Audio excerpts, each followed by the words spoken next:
Gratitude. Mabuhay po kayo, Mr. President, at mabuhay po ang bagong Pilipinas.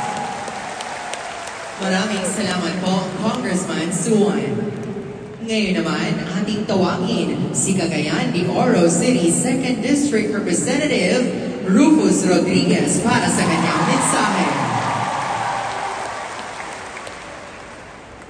His Excellency President Ferdinand Bongbong Romualdez Marcos Jr.,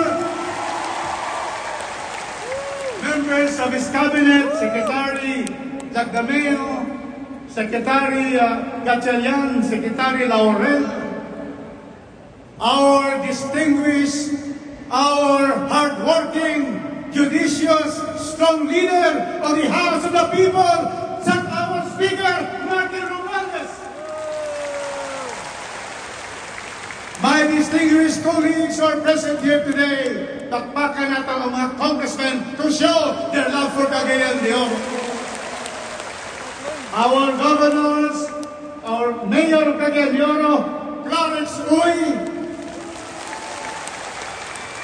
governors, mayors, Kagawas, our Vice Mayor of Cagayan de Oro, Bebon Rodriguez, Kagawas of Cagayan de Oro, our barangay captains and officials, our national government officials, maayong hapon kanatong tanan. Mr. President, the Filipino people, thank you for strengthening our relations with the United States of America, Japan, and other like-minded nations to protect the West Philippine Seas from any intrusion. We thank you, Mr. President, for stating that you will not give up an inch of Philippine territory to anybody. Thank you, Mr. President. We thank you, Mr. President, because you are supporting the initiative of our dear Speaker to put up and amend the economic provisions of our Constitution. Because we need more foreign investments and more employment for people of the Republic of the Philippines. And Mr. President, you know, you are the best salesman of our country. You have gone to foreign lands to be able to invite investors to come here to our country so that we're going to improve our situation of our people. Billions have already come here less than 2 years of your presidency. But if we amend the Constitution with the economic provisions, more billions will come here, Mr. President. Thank you for stating in the Philippine Constitutional Assembly, Penconsa, he said, read my lips, only economic provisions. Thank you, Mr. President. Yes, Mr. President. We thank you for your program to make accessible to all Filipinos, available and affordable food. And you have issued executive orders, you have requested Congress, we're going to pass laws. You are succeeding in lowering the prices of basic commodities in our country today. And finally, this is not long, Mr. President. And finally, today, with more than 10,000 of our Cagayanons here. Finally and lastly, we thank you, Mr. President, for the presidential assistance to farmers and fisherfolk. They are here today. Today, they're going to receive from the President his ayuda to our farmers and fisherfolks who have been victimized by the El Niño phenomenon. Drought all over Cagayan de Oro. And that is why the President is here. Because all of you present here will receive 10,000 pesos directly from the President to help all of you.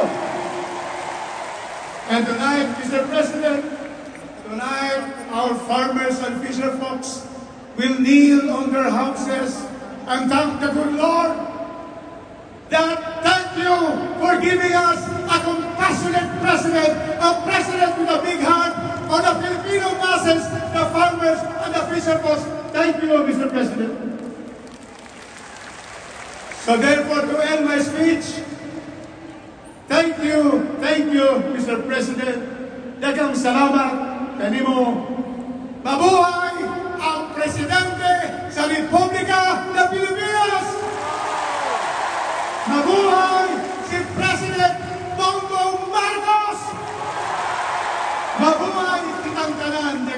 salamat. Thank you. Maraming salamat po, Congressman Rodriguez. Sa puntong ito, inaanyayahan po natin si House Speaker Ferdinand Martin G. Romualdez upang ipakilala ang ating panauhing pandangal. Ladies and gentlemen, the President of the Republic of the Philippines, His Excellency Ferdinand R. Marcos Jr.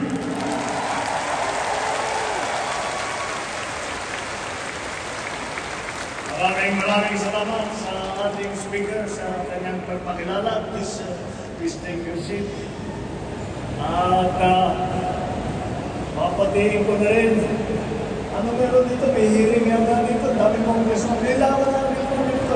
Kahit yung congressman ako, nung pumapasok ako, hindi ganito maraming congressman ko sa akin na yun. At dito rin po, kasama po natin.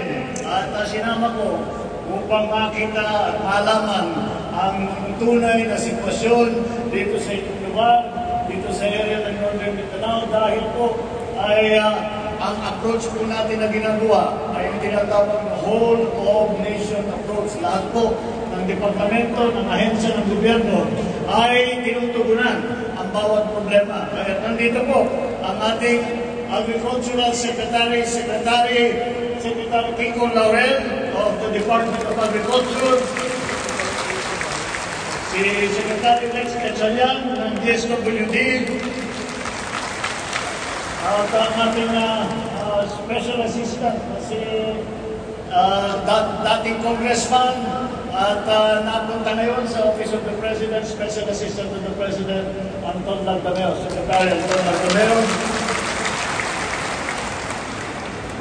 Ang aking matagal ng kaibigan, pero bata pa kami nun, kaya hindi pa kami matanda. Pero matagal na po kami magkaibigan. Alam niyo po, nung tumakbo at as Senator, si Congressman Rufus po tumutulong sa amin at hindi ko makakalimutan. Congressman Rufus Rodriguez of the 2nd District of Cagayan de Oro, ang 1st District Congressman ng Cagayan de Oro, Congressman Nordan Swan.